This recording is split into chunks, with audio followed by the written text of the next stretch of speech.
Erikson theory of psychosocial development. Erikson was an ego psychologist who developed one of the most popular and influential theories of development. While his theory was impacted by psychoanalyst Sigmund Freud's work, Erikson's theory centered on psychosocial development rather than psychosexual development. These stages that make up his theory. Let's take a closer look at the background and different stages that make up Erikson's psychosocial theory. Erikson believed that personality developed in series of stages, unlike Freud's theory of psychosexual stages. However, Erikson's theory described the impact of social experience across the whole lifespan. Erikson was interested in how social interaction and relationship played a role in the development and growth of human beings. Conflict during each stage. Each stage in Erikson's theory builds in the preceding stages and paves the way for following periods of development. In each stage, Erikson's believed people experience a conflict that serves as a turning point in development. In Erikson's view, these conflicts are centered on either developing a psychosocial quality or failing to develop that quality. During these times, that potential for personal growth is high, but so is the potential for failure. If people successfully deal with a conflict, they emerge from the stages with psychological strengths that will serve them well for the rest of their lives. If they fail to deal effectively with these conflicts, they may not develop the essential skills needed for a strong sense of self. Erikson also believed that the sense of competence motivates and behaviors and actions. Each stage in Erikson's theory is concerned with becoming competent in an area of life. So, there are 8 stages of psychosocial development by Erikson. So, the first is trust versus mistrust. In the first stage of Erikson's theory of psychosocial development, this stage begins at birth, continues to approximately 18 months of age. During this stage, the infant is uncertain about the world in which they live and looks toward their primary caregiver for stability and consistency of care. If the care the infant receives is consistent, predictable, and reliable, they develop a sense of trust. If the care has been inconsistent, unpredictable, and unreliable, then the infant may develop a sense of mistrust, suspicion, and anxiety. Success in this stage will lead to the virtue of hope. Failing to acquire the virtue of hope will lead to the development of fear. Second, autonomy versus shame and doubt. In the second stage of Erikson's stage of psychosocial development, this stage occurs between the ages of 18 months to approximately 3 years. According to Erikson, children at this stage are focused on developing a sense of personal control over physical skills and a sense of independence. During this stage, child is developing physical and discovering that he or she has many skills and abilities. For example, during this stage, children begin to assert their independence by walking away from their mother, picking which to play with, and making choices about what they like to wear, to eat, etc. Children who struggle and who are shamed for their accidents may be left without sense of personal control. Success during stage of psychosocial development lead to feelings of autonomy. Failure results in feelings of shame and doubt. The third is initiative versus guilt. During the initiative versus guilt stage, children assert themselves more frequently through directing play and other social interaction. Preschool years. During this period, the primary feature involved the child regularly interacting with other children at school. Central of this stage is play. If given this opportunity, children develop a sense of initiative and feel secure in their ability to lead others and make decisions. When an ideal balance of individual initiative and willingness to work with others is achieved, the ego quality known as purpose emerge. Fourth is industry versus inferiority. Takes place during these school years from approximately age 5 to 11 years. Through social interactions, children begin to develop a sense of pride in their accomplishments and abilities. Children need to cope with the new social and academic demands. Success leads to a sense of competence, while failure results in feelings of inferiority. In this stage, children where they will be learning to read and write, to do things on their own. Teachers and parents begin to take an important role in the child's life as they teach the child specific skills.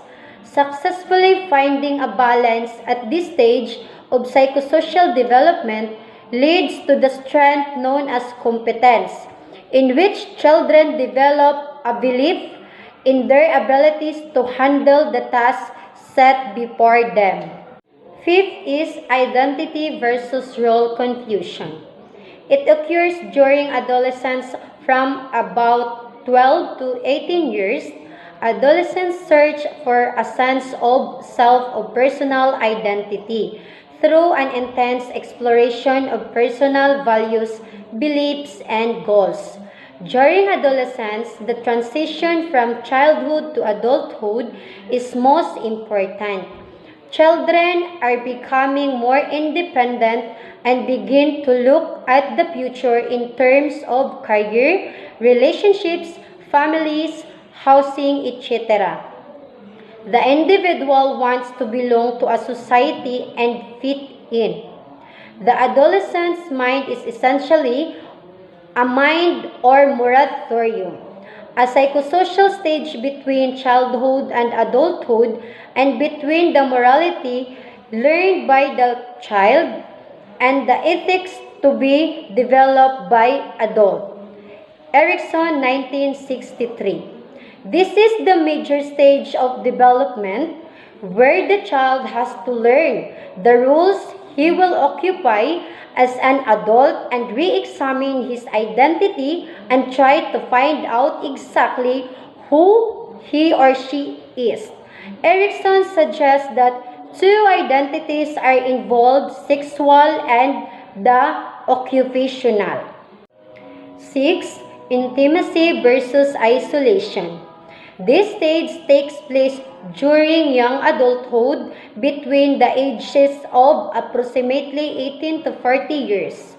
During this stage, the major conflicts center on performing intimate, loving relationships with other people. During this stage, we begin to share ourselves more intimately with others. We explore relationships leading toward longer-term commitments with someone other than a family member. Successful resolution of this stage results in the virtue known as love. It is marked by the ability to form lasting, meaningful relationship with other people. 7. Generativity versus stagnation. This stage takes place during middle adulthood, age 40 to 65 years. Generativity refers to making your mark. During middle age, individuals experience a need to create or nurture things that will outlast them, often having mentees or creating positive changes that will benefit other people. Success leads to feelings of usefulness and accomplishment, while failure results in shallow involvement in the world. By failing to find a way to contribute, we become stagnant and feel unproductive. These individuals may feel disconnected or uninvolved with their community and with society as a whole. Success in this stage will lead to the virtue of care. Care is the virtue achieved when this stage is handled successfully. Being proud of your accomplishments, watching your children grow into adults, and developing a sense of unity with your life partner are important accomplishments of this stage. 8. Ego integrity versus despair. This stage begins at approximately age 65 and ends at death. It is during this time that we contemplate our accomplishments and can develop integrity if we see ourselves as leading a successful life. Individuals who reflect on their life and regret not achieving their goals will experience feelings of bitterness and despair. Erikson described ego integrity as the acceptance of one's one and only life cycles as something that had to be, and later as a sense of coherence and wholeness. 1982. As we grow older, 65 plus years, and become senior citizens, we tend to slow down our productivity and explore life as a retired person. Erikson believed if we see our lives as unproductive, feel guilt about our past, or feel that we did not accomplish our life goals, we become dissatisfied with life and develop despair, often leading to depression and hopelessness. Success in this stage will lead to the virtue of wisdom. Wisdom enables a person to look back on their life with sense of closure and completeness, and also accept that without fear. Wise people experience both ego and integrity and despair. Late life characterized by both integrity and despair as alternating states that need to be balanced.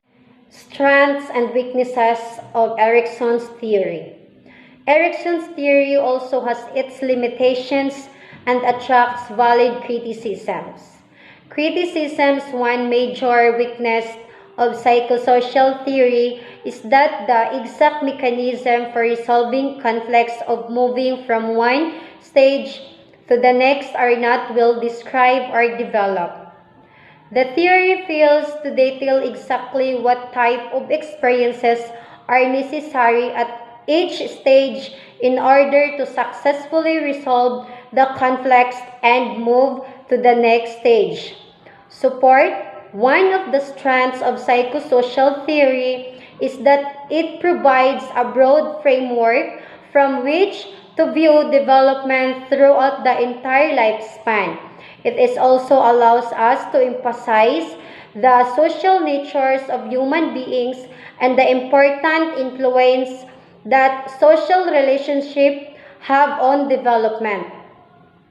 It is important to remember that the psychosocial stages are just one theory of how personality develops.